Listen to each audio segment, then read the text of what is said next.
Well, it's a pleasure to be back. This is a sequel of sorts to last Friday. So we did a webinar last Friday on very short order about how to spin up telehealth for those of you new to telehealth. And there's a lot of questions about the regulatory stuff related to telehealth. And so I was hoping to lure an attorney on camera, Teresa, my attorney, and she said graciously that she would, and she brought her partner Kit with her. So thank you to Teresa and Kit for being present.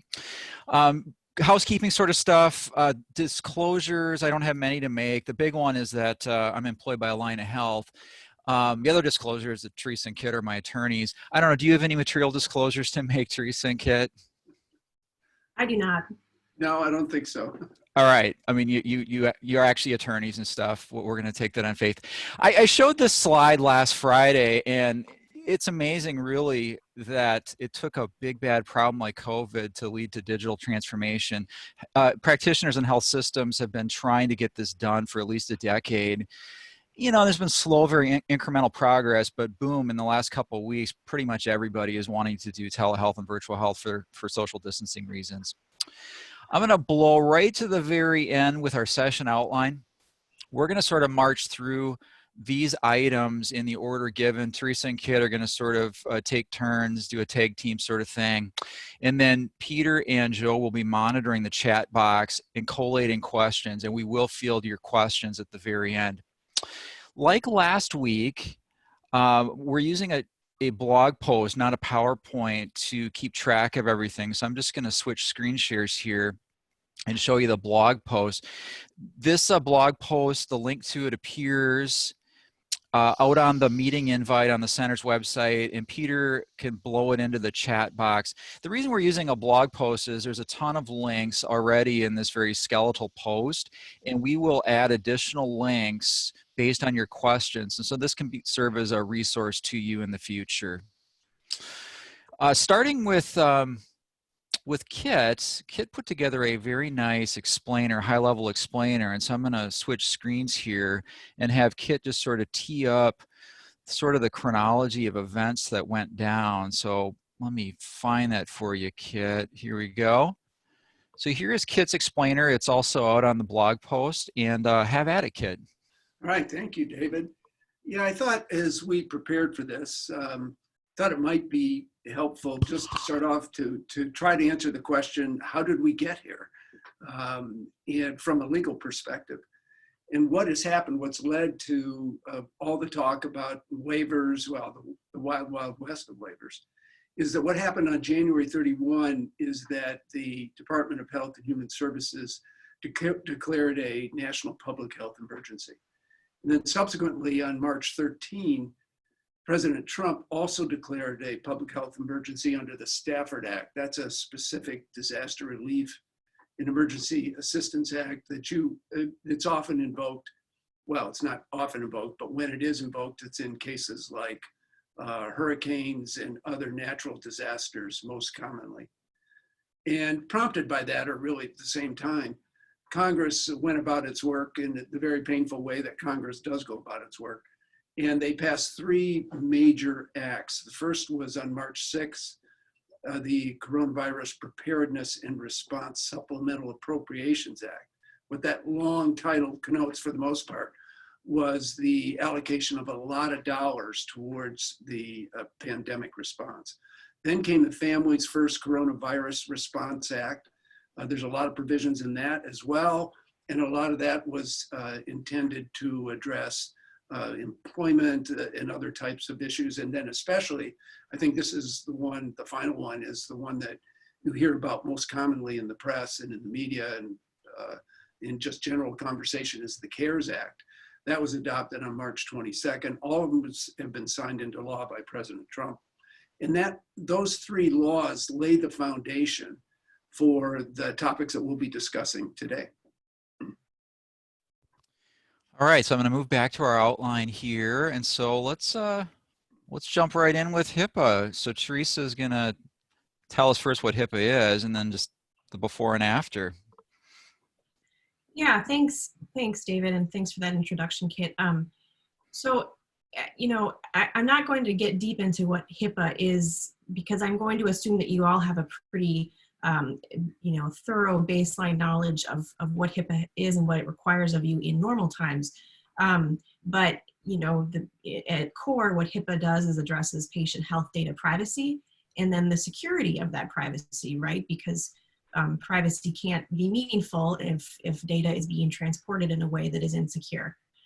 And the waiver, the waiver that came down it's being referred to as a waiver. I disagree with that term. I don't think it's exactly a waiver, but it's guidance from the enforcement agency, the branch that enforces HIPAA violations.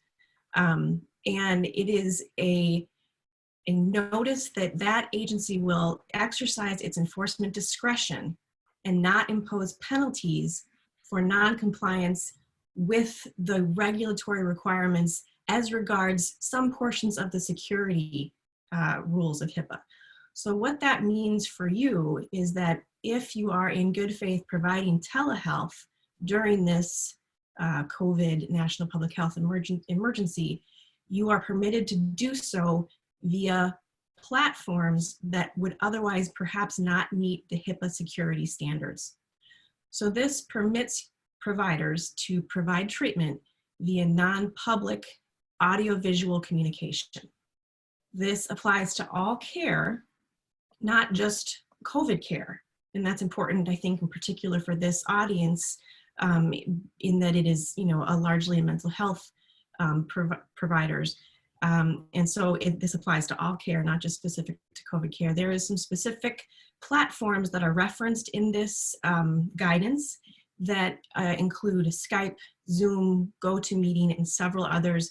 These are platforms that OCR, the enforcement agency, has said are going to be adequate for the purposes of this exercise enforcement discretion.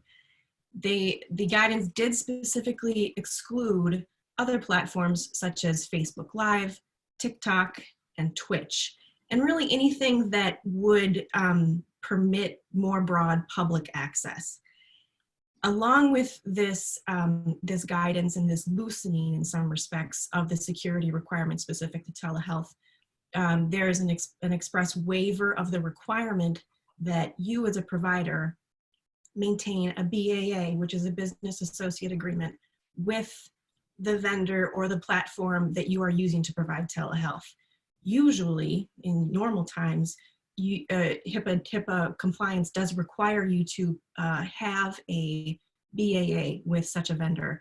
And that is just an agreement. I know David mentioned them in his presentation last week. It's an agreement that basically extends, broadens, enlarges HIPAA obligations to the vendor to make sure that they act in a way that is HIPAA compliant. So it reduces an administrative burden for you in terms of obtaining that agreement with a vendor. Now, I want to step back and say that my advice still to you, and this will echo what I know some of you heard last week in David's presentation, my advice is still comply with the higher threshold anyway. Do your best to be compliant with the old standard to achieve security. It will provide you ample cover, and it will also lay the foundation, hopefully, for you to continue to provide telehealth in a way that is compliant in the, I suspect, likely event that some of these relaxed standards are tightened up once this crisis has abated or passed. But that said, know that you have an opening here to do your best and in good faith provide telehealth via these otherwise questionably compliant channels in the course of this national public health emergency. There are some other HIPAA waivers and guidance that are specific to facilities and to hospitals. I am not at this time going to get into them based on kind of what I understand to be the scope of this meeting and specific to telehealth. We will also touch on some more telehealth issues, with these other topics we have. So I'm going to stop with that, knowing that we may and likely will have some further questions on this as we move along. So TikTok is out. Yeah. All right, Kit. Thank you, David. Yeah, Medicare.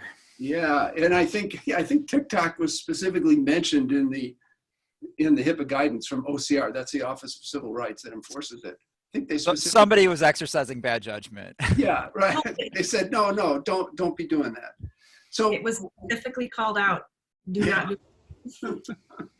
what I did was, in the topic of Medicare waivers, my starting point was, and I thought this would be a little simpler than it turned out to be, in the sense that CMS has, in fact, published on its website, and there are a lot of other resources trying to make some sense out of the scramble that happened after the public health emergency declaration, and all of the waivers that have been serially issued. And most of the phraseology you've heard perhaps is they're called Section 1135 waivers. And that's merely a reference to Section 1135 of the Social Security Act, under which, in the right kind of emergency circumstances, these waivers can be issued. And CMS hasn't indeed done that. And there are two kinds of waivers, generally speaking. One is a so-called blanket waiver. And then there also is a process by which healthcare providers, state agencies, and others can request specific subjective waivers. And there's a process under which CMS says they will try to turn around an answer to those requests within a very short time, like 48 hours. Excuse me. But I'm not going to go through all of the blanket waivers because they cover a broad array of different topics and settings. And if you looked at and I think in David's blog, there's a link to it, to the CMS website with the list of its blanket waivers, it runs to some 22 pages. And they cover, a lot of them are very site specific to critical access hospitals, to general acute care hospitals, et cetera, et cetera. So instead, what I've done is try to hone down more specifically on the narrow topic, or narrower topic, of telehealth. And actually what has informed what I want to address here, sort of a before and after comparison in a dozen or more different specific topics, is most of the content actually has been supplied through what is called an interim final rule. And for those of you who did sit in on David's webinar last week, that interim final rule was issued just some 36 hours before he went on the air. It was published in the evening of March 30. And it's as I told David before, it's some 120 some pages long, has not yet, to my knowledge, been officially published in the Federal Register, which is the way that regulations are formally issued and turned into law, to binding regulations. But they are effective, they are binding. They were issued by CMS, and they have a retroactive effective date that goes back to March 1. So between those three laws that I mentioned right at the outset, and the waivers issued by CMS, and this interim final rule, what I've done is come up with there's nearly 24 of these, but very specific, or telehealth specific provisions. And I want to quickly go through sort of a before and after, pre-emergency and post-emergency effect of these various laws and waivers and regulations. So, fasten your seatbelts, and please, we can come back to them. And if any of these prompt questions, please load them into the chat room.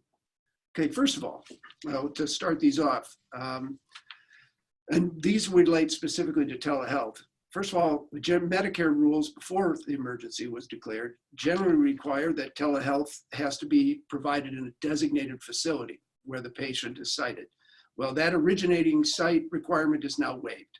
The patient can be anywhere, including in his or her home. Medicare, the physician fee schedule is the annual thing that CMS publishes that provides the reimbursement for care. Well, what CMS has done now is temporarily expanded the list of telehealth services and codes that are now eligible for reimbursement. And there's a whole host of telemedicine codes that now can be reimbursed under Medicare.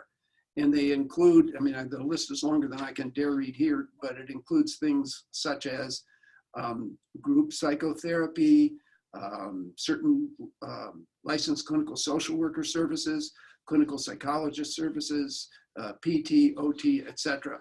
And so this is an expanded reimbursement list under the CMS payment provision. There's often a distinction in rates between different facilities. Those telehealth services offered in facility and those not. That distinction's been waived post-emergency, and you're going to be paid at the higher rate. Teresa's already covered the HIPAA-related waiver relating to the need for interactive audio and video telecommunication system. That waiver Teresa discussed. I would add that, however, and I'll touch on it again later, but you're still going to need an interactive audio and video system for the prescription of controlled substances, and I'll touch on that in a bit. For emergency, Medicare required that providers be licensed in the state in which the patient's located. That's now been waived or modified. You still have to meet a number of requirements. 4 conditions. You're still, and why don't I leave those? I can cover what those 4 specific requirements are, but it is a significant lessening of the requirements to allow providers to practice cross-border.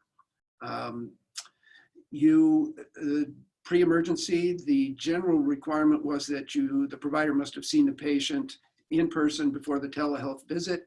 CMS has announced they're not going to enforce that relationship requirement during the emergency. And that was specifically authorized under the CARES Act, and there's a waiver for that. Before that, I mentioned this briefly a second ago, that a prescription for a controlled substance required pre-emergency and in-person medical evaluation. Well, the DEA has issued guidance that is no longer the case. There are some certain requirements that need to be met, but that's a change while the emergency is in effect. Provider enrollment, which is off. What was that, David? Oh, I thought. Sorry, Kit, to interrupt you. Could you go over who CMS is? I'm sorry. Yes, CMS is the Center for Medicare and Medicaid Services. Somehow in the abbreviation, they dropped that middle M or second M, but please, thanks for that question, because, you know, in the abbreviation and acronym laden world of government, and particularly healthcare, if we don't give you an explanation, be sure that, ask that we do.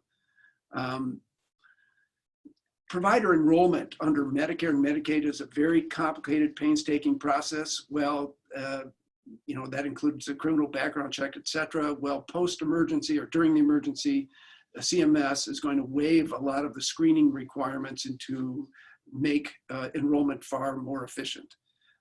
The frequency of telehealth services to be reimbursed is limited pre-emergency. Well, now, post-emergency, certain services no longer have time limitations. And that is really based on the fact they want to keep this distance, and they don't want to impose on providers a requirement that they have to go see the patient. Pre-emergency, Medicare didn't cover certain services provided via telephone, that is audio only. Well, now, during the emergency, CMS will allow reimbursement for certain audio only evaluation and management telephone codes for both new and established patients. Also in this interim rule I mentioned, apparently opioid treatment programs may now conduct therapy and counseling sessions through audio-only telephone calls. Pre-emergency co-payments were generally applicable to telehealth services. That is, the beneficiary or payment had a co-payment obligation. Well, the Inspector General's office, who has enforcement responsibility for Medicare rules, has announced flexibility on that, and they're going to allow providers to waive cost sharing for telehealth visits, particularly for those paid by federal healthcare programs. Medicare Advantage plans they were a mess or a hodgepodge of who covered and what was covered under for telemedicine pre-emergency. Well, now CMS has urged those plans to get on board and to offer coverage for telehealth. CMS has also urged states to bring their Medicaid programs along and to follow the federal Medicare guidance or rules and waivers, but that's a state-by-state determination, and it's, that will vary depending on where you practice. Generally, those are sort of the telemedicine or telehealth waivers that I've discovered and found in the rules and tried to do a before and after. There's another batch that are that I've identified as dealing specifically with the in-person requirement. I've touched on a couple of those. I can touch on these additional lists if we have questions later, but they include things that I think might be not of great interest to this audience, in that, for instance, there are a lot of direct supervision requirements for provider supervision, say in hospital settings or in nursing home settings. Some of those have been waived in favor of telehealth. And then last, there are also, if you have specific questions, please post them. There are some very provider-specific waivers that have been implemented, for instance, for rural health clinics or federally qualified health centers, hospice, home care, that are very site or provider specific, but I didn't want to list through all those here. I thought I'd kind of numbed you probably already listing the ones that I have. Awesome. So that's federal. So Medicare is a federal program. We're going to move on to Teresa. Now, we know that a lot of people are calling in from outside of Minnesota, and we can maybe use this as a metaphor for other states as well. So Medicaid is administered by the state of Minnesota. And so Teresa, could you briefly describe what's going on at the state level in terms of the Medicaid population?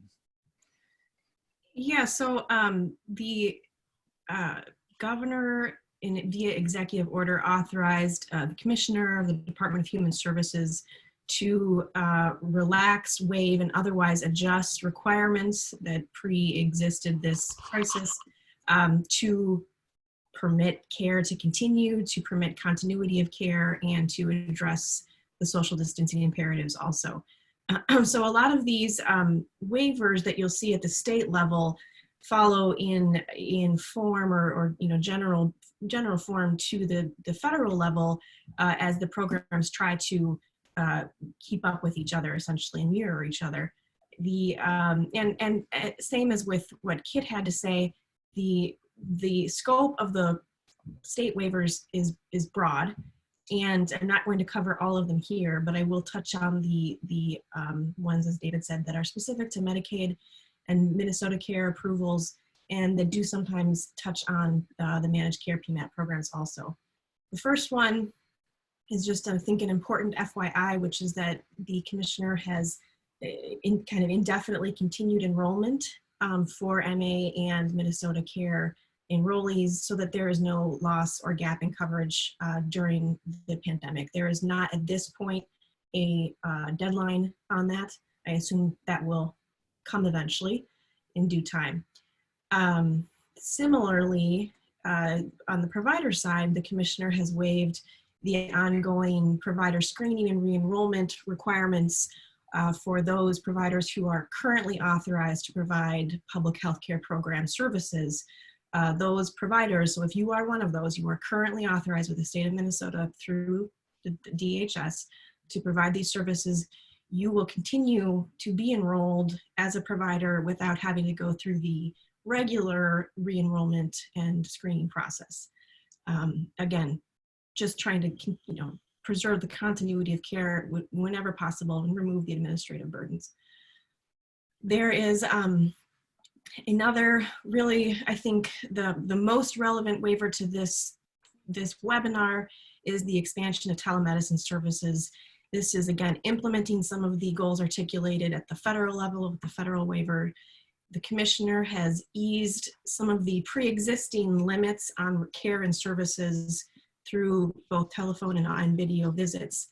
And so telephone and video, telemedicine now can include telephone calls. So providers who have telemedicine agreements in place with DHS can serve patients through telephone visits. Similarly, a provider's first visit with a patient may be conducted on the phone. This is a change. It used to be that it was required to be an in-person visit. And similarly, the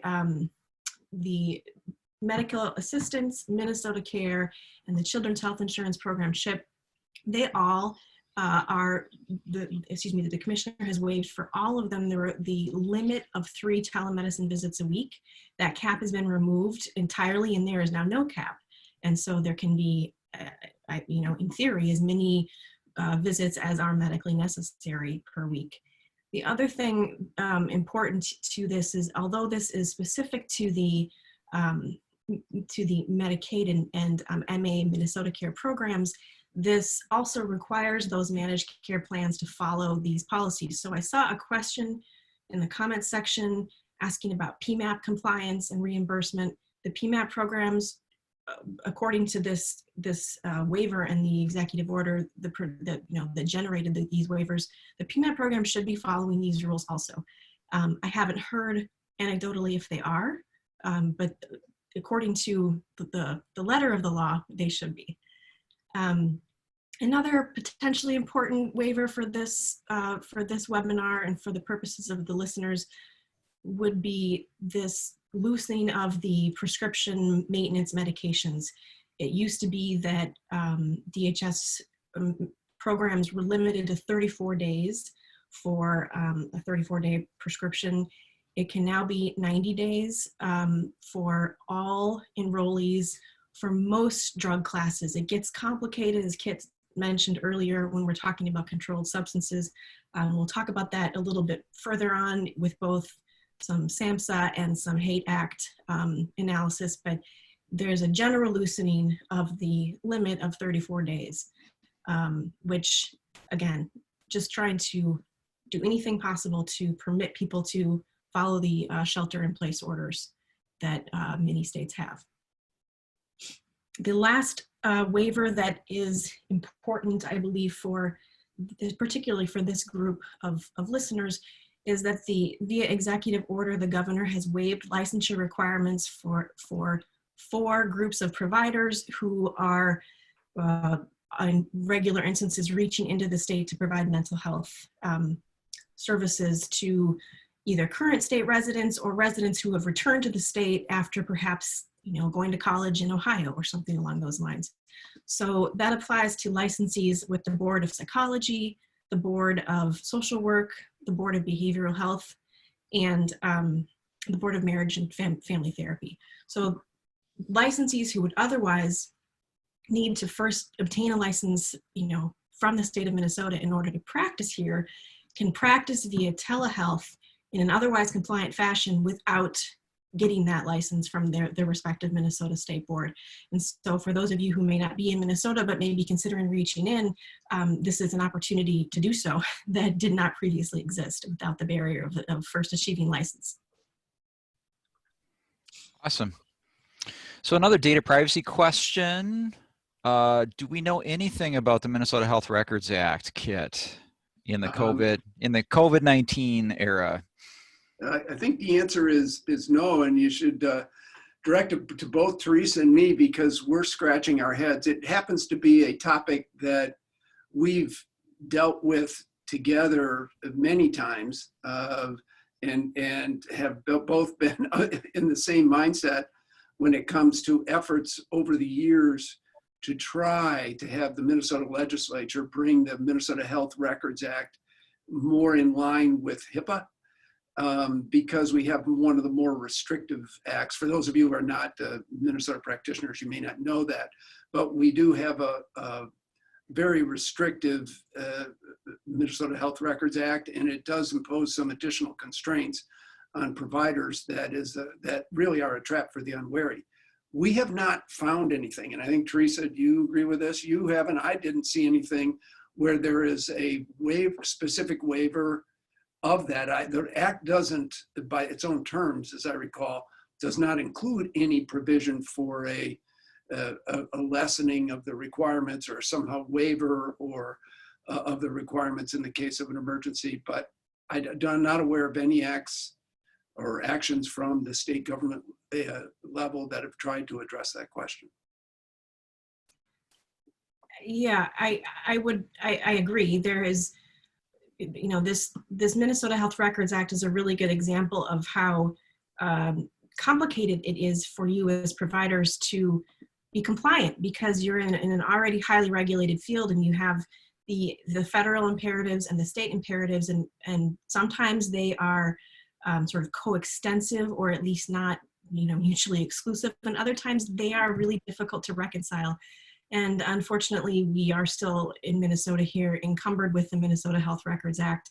A little bit editorial there when I said unfortunately, but there is no guidance. And so, so what do you do? I mean, right, because I assume some of you are thinking that, well, if there's no guidance, then what do I do, and how do I reconcile that with what's happening with some of these HIPAA, loosening, right? The thing about the Minnesota Health Records Act is it is only a privacy provision. It contains no direction and certainly no enforcement about security. Now, as I said early on, kind of right as I first started speaking about HIPAA, there's obviously a connection between privacy and security, and the argument can be made that nothing is private if it's not also secure. But because there is no security requirement per se in this law, it is not inconsistent with what the recent guidance is from HIPAA. That is to say, HIPAA's guidance about telehealth in these platforms that are adequate for use in telehealth currently is not inconsistent with the Minnesota Health Records Act, and which is to say, there's nothing in the Minnesota Health Records Act or in Minnesota law that prevents you from adhering to those HIPAA standards and being safe and compliant in the course of doing so. So just from a practical perspective, nothing has really changed with the Minnesota Health Records Act. You still need to be cognizant of obtaining consent and consent for the sharing of health information, just as you always do when it comes to the Minnesota Health Records Act. But the security aspect that HIPAA has loosened up, you are free to go forth and practice using those guidelines. Awesome. Same general domain, 42 CFR Part 2. Mm-hmm. And a lot of our audience, they're substance abuse practitioners. And so who wants to take a whack at what we know about 42 CFR? I think that'll be me. That's you. It's me again. Well, so as most of you probably know, and if you don't, the gist of 42 CFR Part 2 is that there are heightened privacy and security standards for substance abuse and mental health, substance abuse medical records. And the disclosure of any information related to it. The SAMHSA issued guidance, and this is not dissimilar to some of what the HIPAA enforcement agency has said, which is essentially in these times, SAMHSA understands that it may not always be possible to obtain written consent from the patient before disclosing private or health information or medical records. And because of that, the SAMHSA's guidance specifically says it may be okay to disclose without the patient's consent if the provider, the provider, determines that a medical emergency exists. And this is at your discretion. It's a good faith assessment about whether a bona fide medical emergency exists for the purposes of providing treatment to the patient. If you determine that a medical emergency exists, you may disclose health information and medical records to the extent necessary to meet the needs of the medical emergency. So there's an onus that is placed upon you to kind of titrate the amount and the nature, the type of the information that you are choosing to release if you find yourself in this situation, and release only that which is necessary to address the medical emergency. If you do this, it is really important to document it in the patient's records, which is to say what you released and why. And I would encourage thorough documentation of this.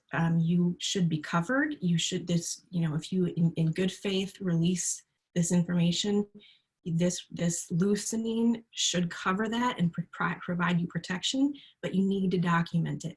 The other thing I want to point out is that when I look at this guidance, and I take this to be a medical emergency of the patient only, not a medical emergency of a relative of the patient or a public health emergency generally. So it is still a pretty narrow loosening, I guess, if it, it's looser, but not by much.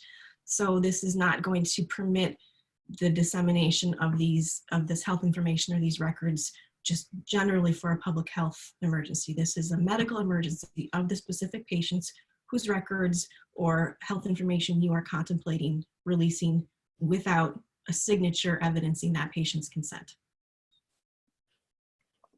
Got it.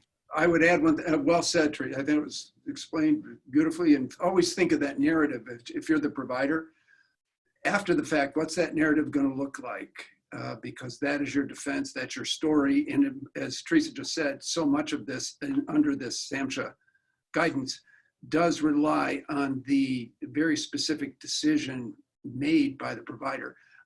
In the spirit of the reminder that I was given earlier, some of you may not know the acronym that we're using, but SAMHSA is the Substance Abuse and Mental Health Services Administration, shortened to SAMHSA, and that's what Teresa's alluding to.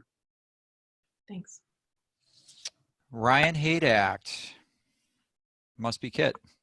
Actually, Teresa drew that one too. Oh, she did? Okay, wow. Here we go. Yeah. Well, this one, Kit did allude to it, but the Ryan Haight Act is it's a 2008, it was characterized, and I think it is properly a Consumer Protection Act, and it was intended to provide kind of a regulatory framework and a little bit of a governor on this internet prescribing phenomenon that was emerging then, that of course is now fully emerged, and it's enforced by the DEA. And the act, as it was drafted and in normal times, requires that any practitioner issuing a prescription, so this is for the prescribers in the audience, or those who work with the prescribers in Minnesota. Of course, the prescribers are physicians, physician's assistants, and advanced practice registered nurses. So a prescriber who is issuing a prescription for a controlled substance in normal times must conduct an in-person medical exam. There are some exemptions to it in normal times that we don't need to get into, but in general, the in-person medical evaluation is required and must be repeated. There is not a specific requirement for for a re-evaluation. I think 12 months is conservative, and 24 months is the longest that would in normal times we would advise that is a safe distance between repeat evaluations. The DEA issued guidance on March 31st that permits the prescribing of controlled substances if there has been an evaluation via telemedicine. And thankfully, helpfully, they are very clear about what that must look like. And it must be a true telemedical visit. It must be real time, it must be two-way, and it must be audio-visual. The DEA is silent on what platform, et cetera, so that this guidance leaves intact everything that we have learned from the HIPAA guidance. That's the federal framework for the Ryan Haight Act. Now, Minnesota, around the same time, adopted its own version of the Ryan Haight Act in an effort to give the state regulatory bodies the ability to enforce it also. And it was housed at the Board of Pharmacy, and that's where it remains to this day. So Minnesota law, again, generally requires this in-person examination with some exceptions. The Board of Pharmacy issued guidance after the DEA guidance, indicating that it will exercise enforcement discretion and will allow prescribing of controlled substances in accordance with those DEA guidelines. So it's deferring entirely, the Board of Pharmacy, and therefore Minnesota, is deferring entirely to DEA guidance around that. And so you are, those of you prescribers who are listening or working with prescribers, you are safe in both the federal and the state regulatory paradigm to prescribe to a new patient pursuant to a qualified telemedical evaluation. And the Board of Pharmacy does promulgate quite a bit of guidance about this. And so I would recommend, and we can include this in links that we push out after the webinar is over or in follow-up questions, but I would, for those of you on the call who are interested in this as a developing issue, I would suggest that you visit their website because their guidance comes out pretty regularly and it's very thorough.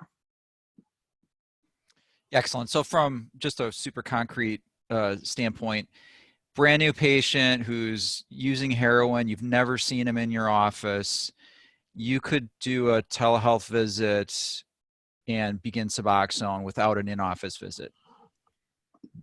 Correct. Now, there are, from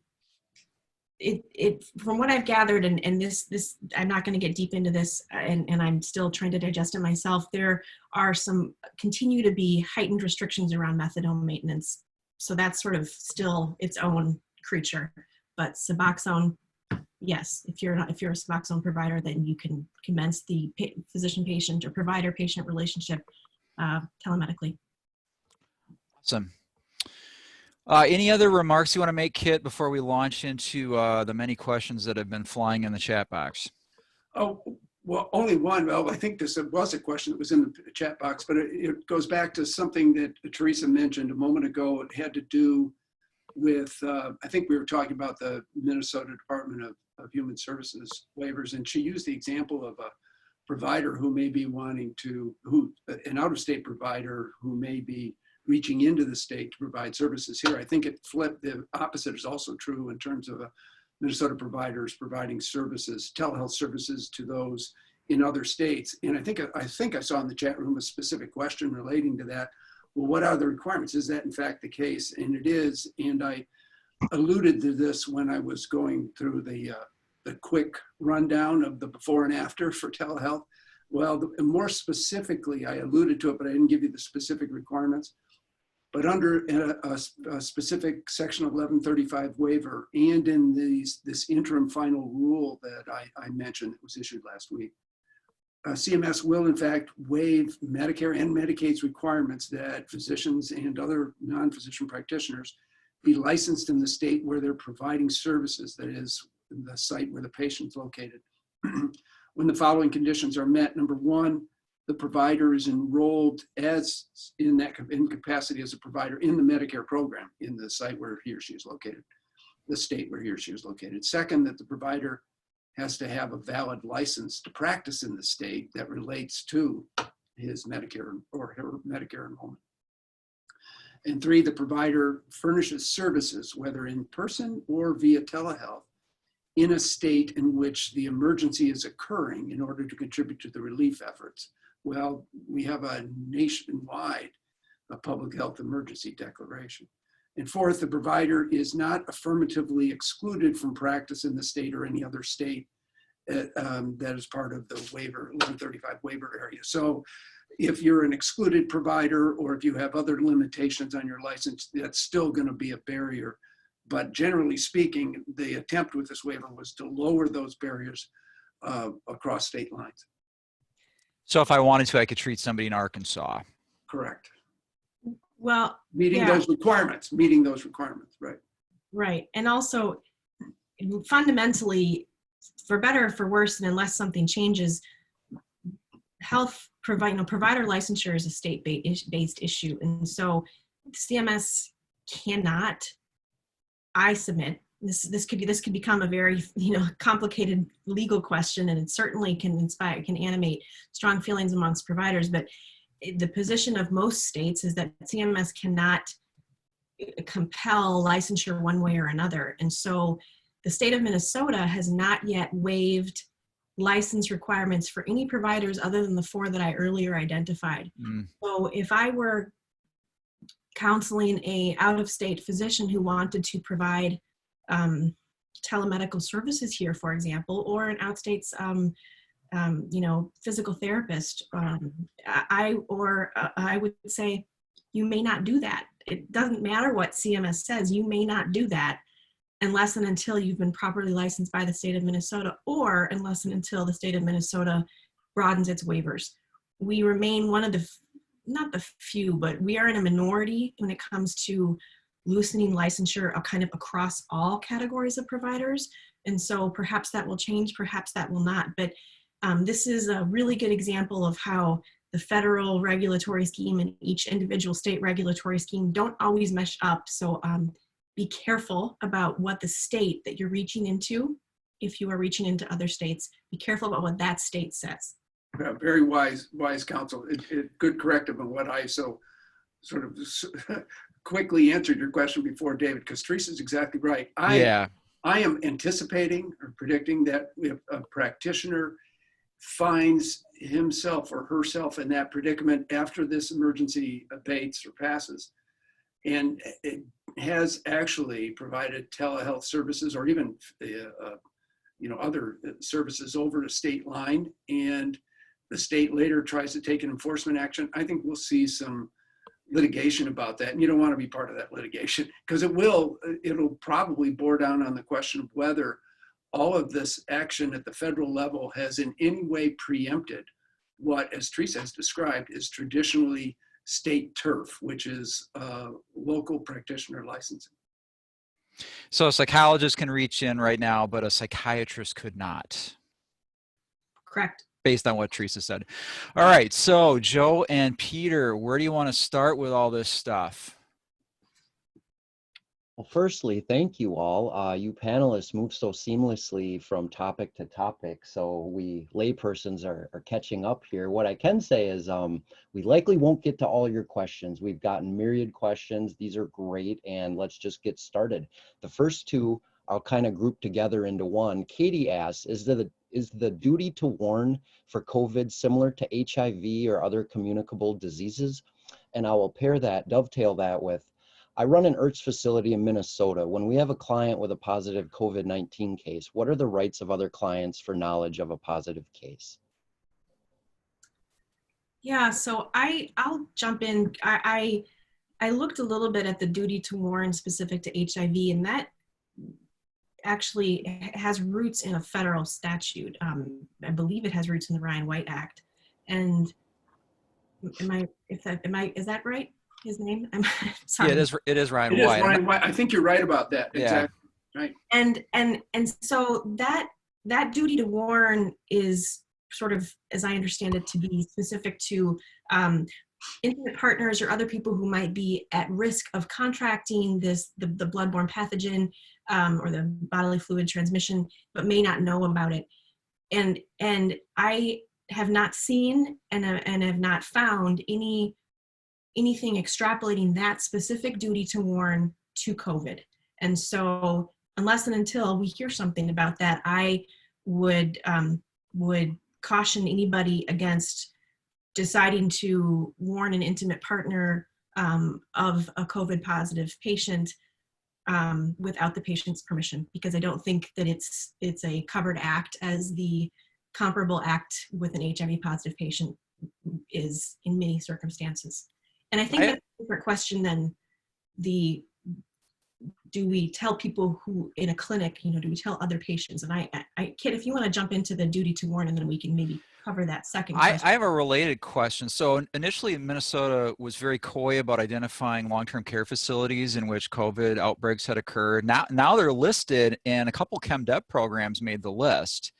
So does the disclosure have to happen indirectly through the state of Minnesota, or can't, you know what I'm saying?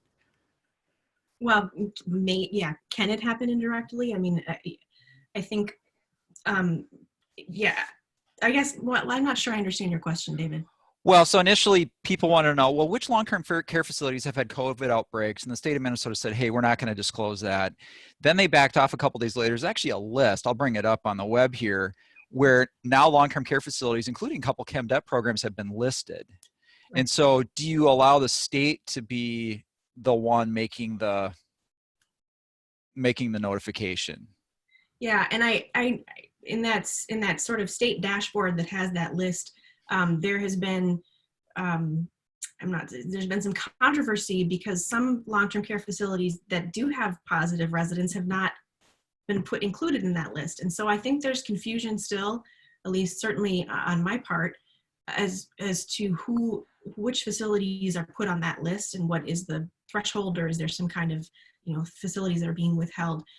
That said, I think it's, to kind of pivoting back to the second part of the question that Joe teed up, I think that there is a good argument that there is an ethical obligation to share when somebody may have come in contact with COVID by virtue of being at a clinic, being in your office, seeing you. If you, the provider, subsequently test positive and you've been in physical proximity to that patient within the look back period, and disclosing that is not inconsistent with your HIPAA obligations, because you don't obviously say, Jane Smith, birth date 7/14/81, has COVID. You say a patient who was recently seen at this office has subsequently tested positive, and out of an abundance of caution and respect for your health, we are choosing to let you know that. And that's all they need to know. Yeah, so I've screen shared the Minnesota Department of Health situation update page that Teresa was alluding to, and there is kind of toward the bottom here the congregate care facilities. Now, whether or not it's complete, we'll just sort of punt on, but yeah, take it for what it's worth. A few ChemDep programs do appear on the list. David, there is a comment from Jeff who says facilities with a resident capacity of less than 10 likely won't be listed. Got it. Okay. Thank you. Are we moving on? Next question. Yeah. Can you answer this for some of our ACT team members out there, the assertive community treatment folks? Are there any updates as whether ACT teams can bill for telehealth? They've seen no direction from DHS. Yeah, I saw that question, and I mean, to me, I understand that it's the position of the sort of the trade groups that this is covered, and it is. I believe it should be covered also, and in part because of the PMAP coverage that is by extension in the DHS waivers and exemptions. So I think it ought to be covered, which I believe is very different. I understand is very different from being covered, and I have not seen any specific guidance one way or another. So that's something that we can continue to look for, see if there's something that we've perhaps missed, or keep our ears and eyes open for and follow up on. From an advocacy standpoint, who do we have to engage regarding that? That's a good question. I suspect the panelists who asked, the several panelists who asked, know their trade organization. I don't know who that would, because of the multidisciplinary nature of the teams. I don't know who is the unified voice. Okay, I'm seeing a comment that Nancy Just has been our contact at DHS regarding ACT billing. So it might be that direct communication with DHS is going to be the most effective advocacy route. Okay, thank you. David, could you put a link to that COVID list you just had up in the chat? Would you mind sharing that? I'll do that, yep. And Peter, did you want to present a question to the panel here? Well, there's so many of them, Yeah, throw a dart. There's a number of them about getting verbal consents on ROIs for service. About the best way to do that, what might happen once things are over, would have to go back and then get ROIs done with actual signatures. So is there any best practice on what you know about that? Yeah, there is, and I know there's been a lot of questions around this, and a couple thoughts. The first one is, you generally, people who have the ability to communicate in an audiovisual, real-time capacity, have the ability also to receive a PDF that you send.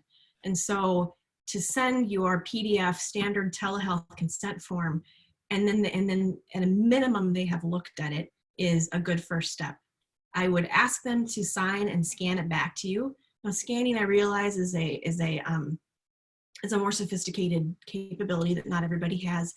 If scanning is not possible, and this is my guidance, by the way, this is what I think is a good way to proceed. This is not in statute or in an official document. But if scanning is not possible, I suggest that you ask them to use their smartphone and take a well-lit photo of the signed document that is the release that you generally use for telehealth. And that is going to be, I believe, an adequate and enforceable signed consent and release. I would also suggest, especially for some of you larger providers, larger organizations, that you look into an electronic signature platform. E-signature is HIPAA compliant just generally. HIPAA is agnostic as to what form the signature must take. And so an e-signature is compliant. And if you find and use a secure platform to obtain e-signature, then again, somebody who has a smartphone can simply pick it up and, e-sign a consent form.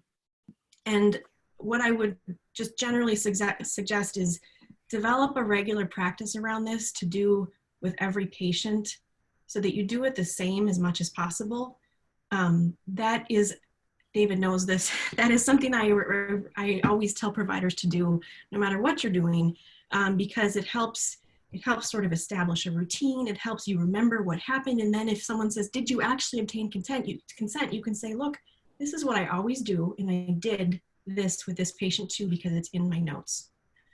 So those are some of my thoughts around verbal consent. I think as a last resort, if you are truly not able to otherwise get any kind of sort of evidence of the signature by the patient on that consent form, you review the consent form during the session, not before the session, during the session. You've activated the video and audio feed, and it is the time that you are spending with the patient.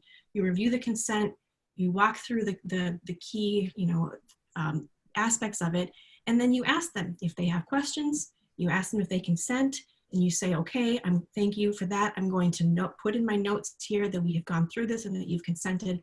And then you've documented a verbal, real-time oral contract, essentially, that you have with the patient if all these other attempts at obtaining signature fail. Thank you, Teresa. Wow. There's a couple questions here I'll try to pair together. Sochi asks, can regular face-to-face codes provided by audio only be billed as telehealth, or is the video component required? And Dylan also asks, are there any waivers that have been issued for, speaking to someone for like a Rule 25 assessment over the phone when a client has no access to video calls?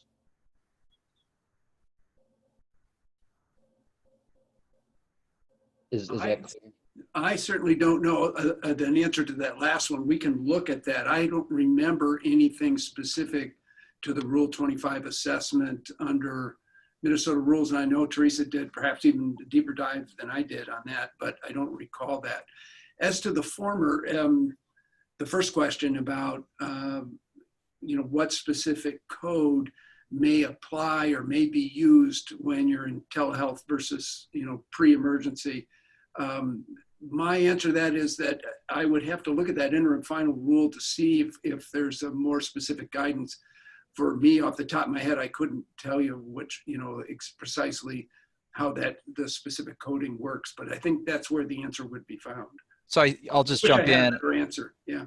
Yeah. So there's CPT codes for telephone visits. Now Medicare's never paid for them. Yeah. So probably if they are doing a telephone visit, they should probably use the CPT codes for telephone visits. Correct? Yeah.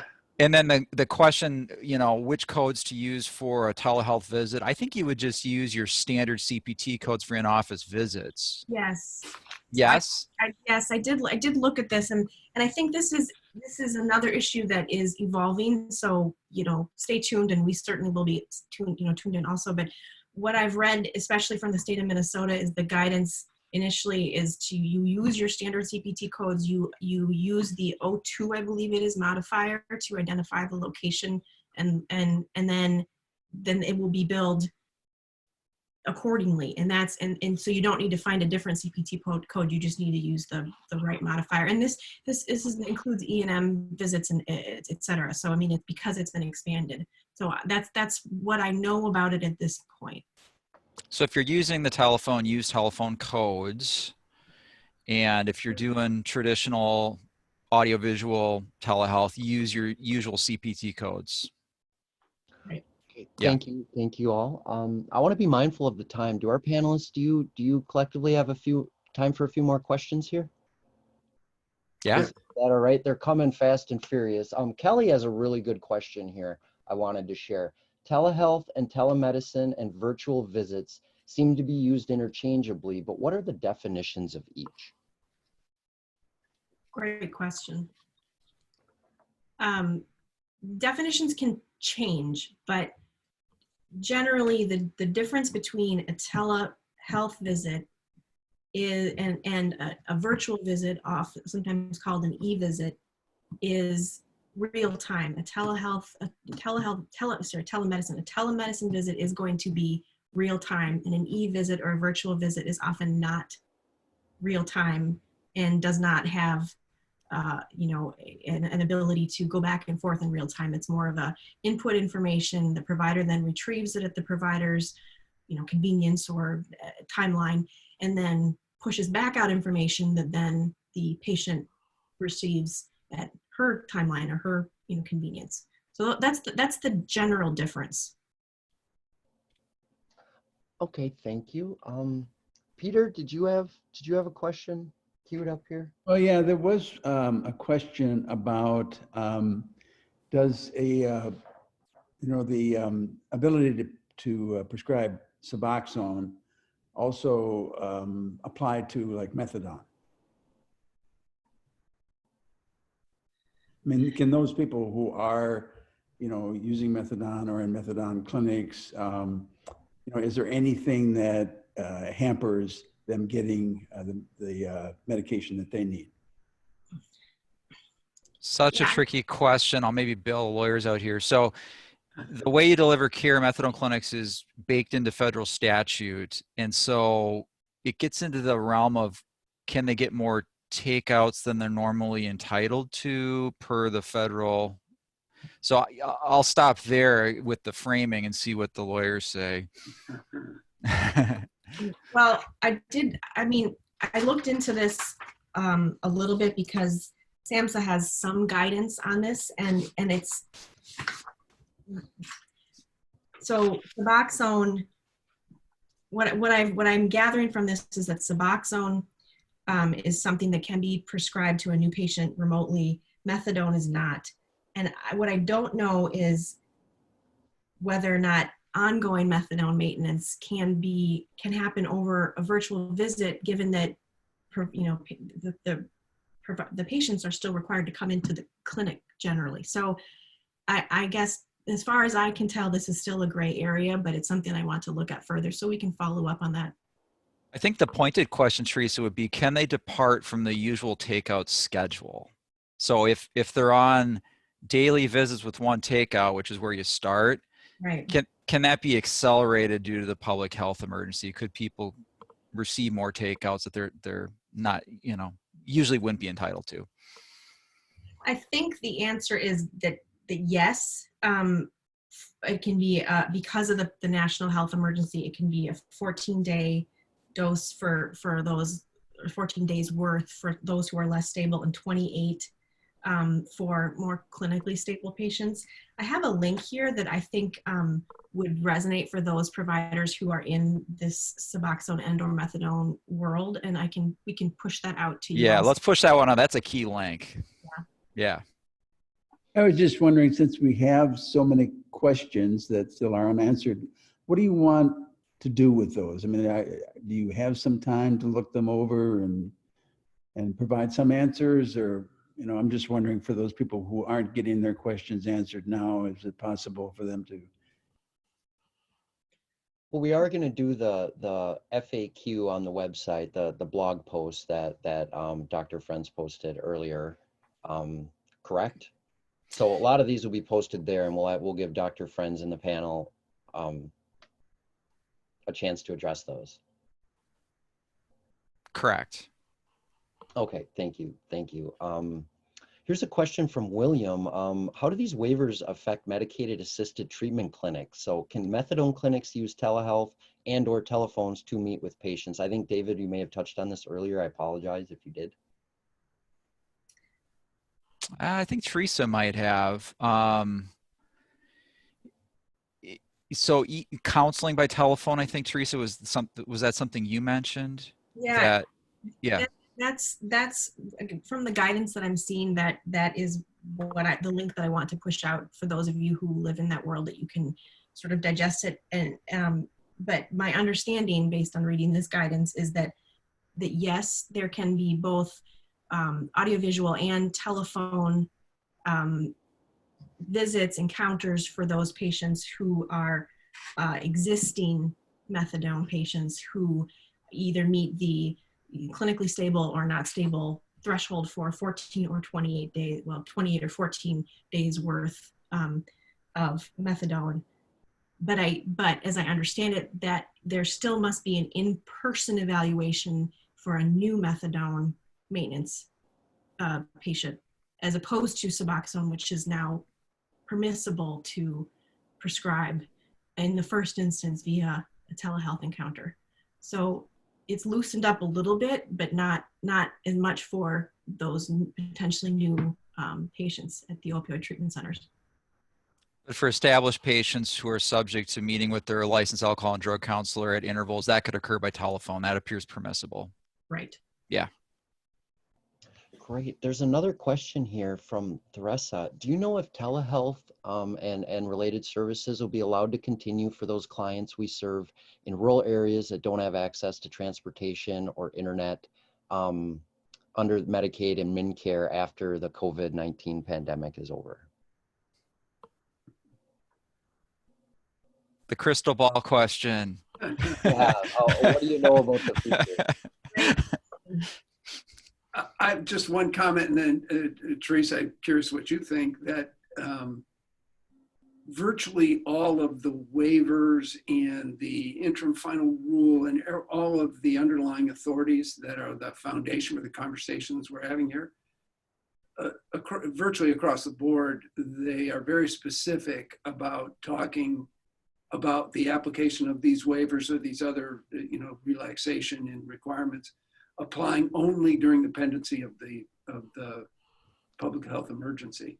So that is an unknown question, but I think back to David's very first screen about what has caused, the adoption of new technology, and it's COVID-19. I don't know what will survive afterwards. I wish we had a better forecast to be able to answer that question, to say, yeah, that the new technologies or the new methods that you're embracing now during the emergency are going to survive afterwards. I think some of them will. I mean, I think that the cat's out of the bag on that one to some extent, but it's going to take regulatory action to make it permanent. That would be my take on it. I don't know, Teresa, do you have any crystal ball that sees more clearly than that? No, mine's broken at the moment. But I do see it as a sort of hard to put the genie back in the bottle. And so it's my guess, maybe is an educated guess or opinion, certainly also hope, right? So that clouds my analysis a little bit, that this will be the beginning of a more long-term change for telehealth. I think patients might revolt. Yeah. I mean, they're going to hey, this worked perfectly well. Why do I have to now drive an hour to see my doctor again? I would add one other factor on that too, that while we sit here, what's happening is there's an economic crisis that is rippling across the healthcare delivery system. There is going to be such a burden on this system that is being asked to serve as a public utility, if you will, during this crisis. But at the same time, many of the regular sources of revenue have just disappeared. Many outpatient visits, all the face-to-face, yeah, sure, some telemedicine reimbursement may take up some of that slack, but there's an awful lot of financial burdens that are being borne by providers who really can't bear it. And so in the aftermath of the emergency, I would see that it's going to be, it might not be under the auspices of a declared public health emergency, but there will be not as much of a financial crisis that exists there as we've ever seen. So I think that will be extra impetus to allow these changes to become more permanent. Great, all great comments. Thank you. I'm gonna put a sunset on here, and we're gonna have a couple more questions. Mike just sent in a question. What about OP, IOP, and residential treatment programs and operations as normal versus telehealth? Yeah, I love that question. I think it really boils down to the funding stream, doesn't it, Kit and Teresa? You know, who's paying the tab for the intensive outpatient treatment? Who's paying the tab for residential? Yeah, I don't know that I have an answer to that question. I think what you've just said is exactly right. I wish I could give a specific answer. I don't know, Teresa, do you have anything? I mean, I'll be honest that caught me short on that. I don't have a good answer for that. Yeah, I don't know that I do. I mean, I do more beyond what we've discussed with the. I see the question here that it's about more than just medication assisted treatment. I mean, I don't know the answer to that either. The clinical care seems permissible. It's really whether you get paid, Right. I think is really the question. So you certainly can do the care. I haven't seen specific waivers or guidance that have addressed it one way or another in a way that's initially obvious to me. So maybe on a deeper dive it's there, but I don't know at this point. Yeah, I think the focus question would be this is probably the hardest question for those funded through Rule 25 for substance abuse treatment. Mm-hmm. Will the Rule 25 funding stream permit telehealth? Yeah, that's the toughie. Right. Okay, thank you all. And one final very specific question regarding physical therapy and occupational therapy services. The waiver now allows PT and OT services. However, it doesn't specifically allow as telehealth providers under the waiver. Have you found anything that will allow physical therapists and occupational therapist providers, therapy providers to perform the allowed services? Many thanks. Does that make sense? I know it probably, I kind of chewed it. I think it does make sense. Let me take a swing at that. I don't have an answer, but I think I know where the answer may lie.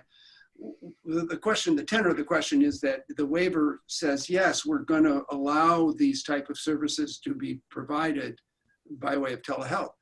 But do those PT and OT providers qualify as an enrolled provider or a billing provider under Medicare rules? And I think the answer, however may turn out, is going to lie in that interim final rule that I mentioned, because that is very specifically a Medicare condition of payment rule.